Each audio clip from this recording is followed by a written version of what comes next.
You'll learn to make this delicious baklava, also called pahlava from where I'm from.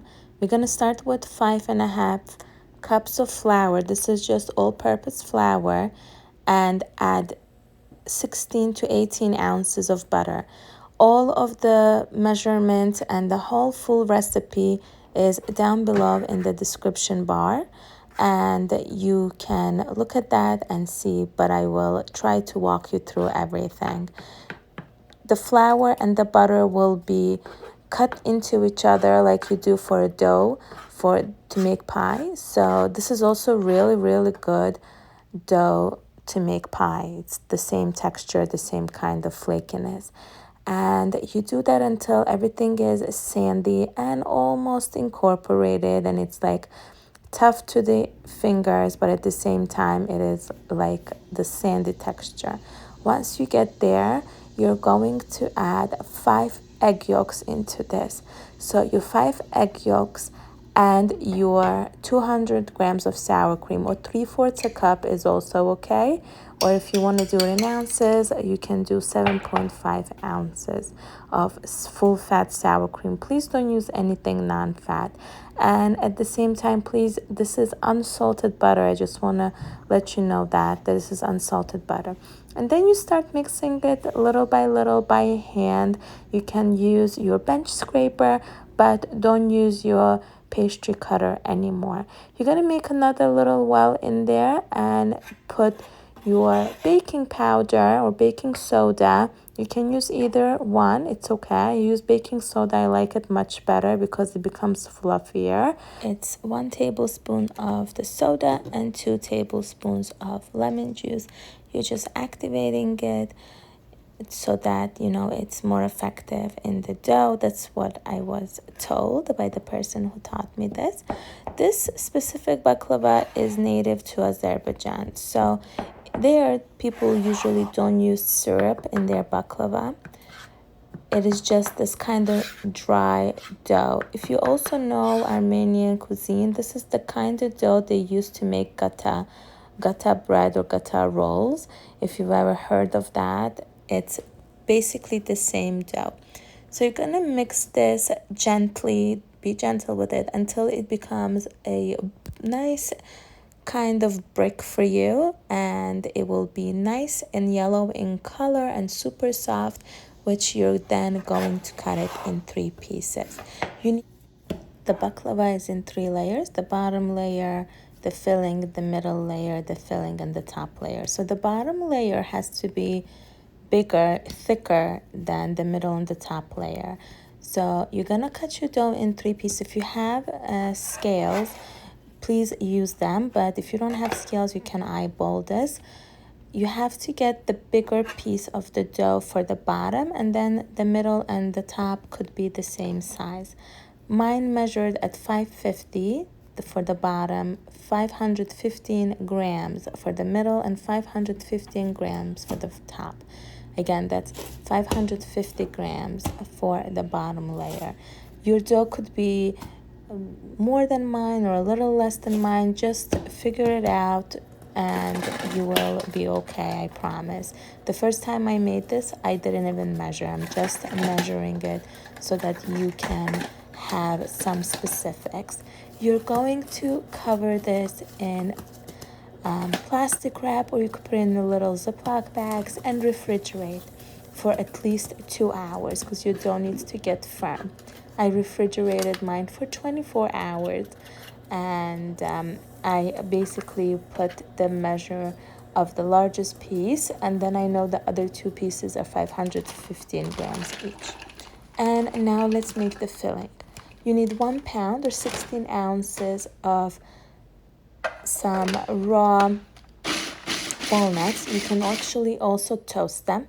It could be a little less than 16 ounces, maybe 14 ounces, but I made the whole bag and I had some extra left over. But you could make a little less if you don't have 16 ounces, or if you think it's too much for you. And also, some people like a lot of filling in their baklava. Some people like a little less filling. Some people like more sugar, less of walnuts. Some people like less sugar and more walnuts. It depends what you like.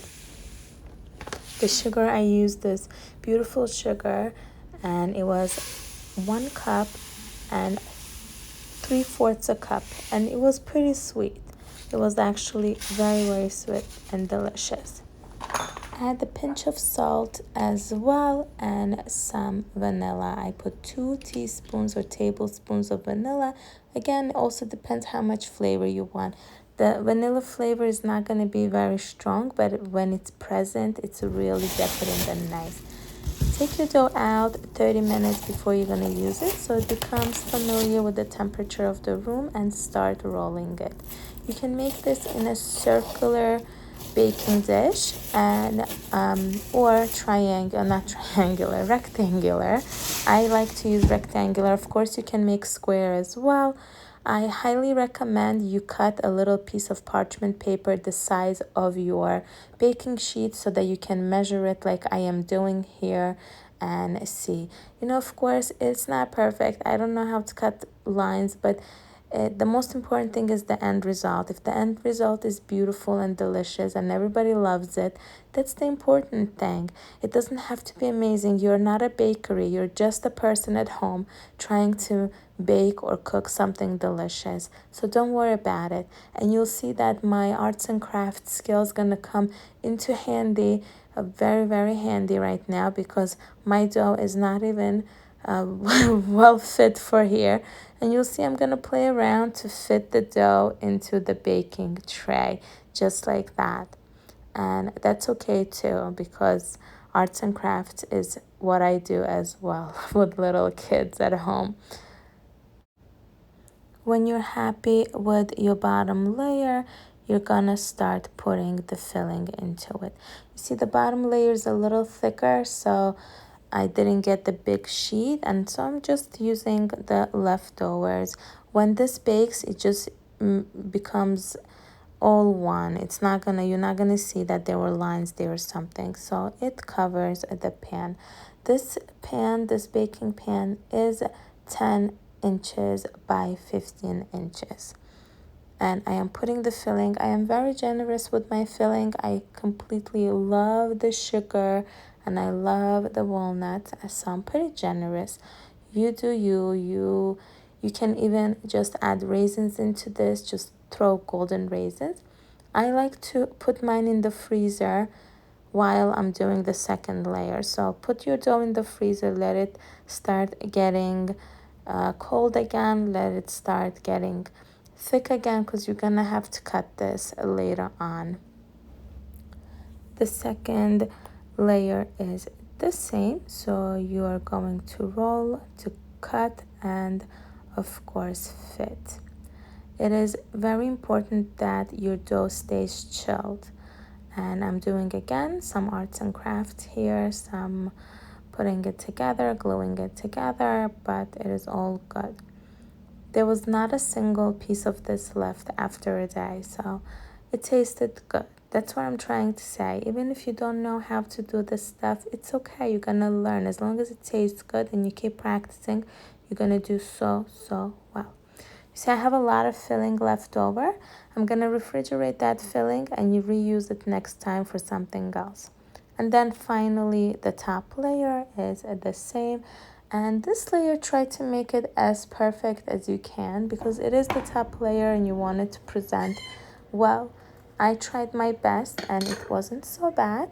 And I'm gonna try fitting this in again and cut it and paste it and glue it and have fun with it. It's also very fun to do with kids. You can give them the extra dough if you want, and just enjoy and have fun together.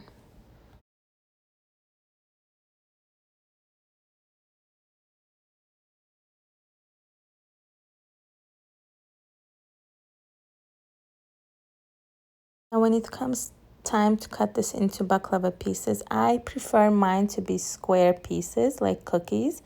As you see there, I'm making them into square pieces, but traditionally in Azerbaijan, they cut it into rhombus pieces, and I'm going to insert a picture right now. This is traditionally, you can cut into rhombus, just like that.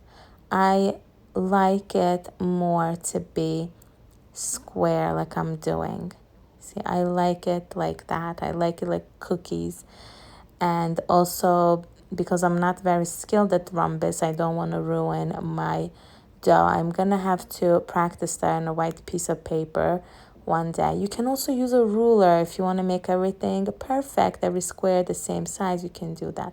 Now put that back in the freezer to thicken up and make the egg wash. The egg wash is just 1 to 2 tablespoons of cream or milk and 1 egg.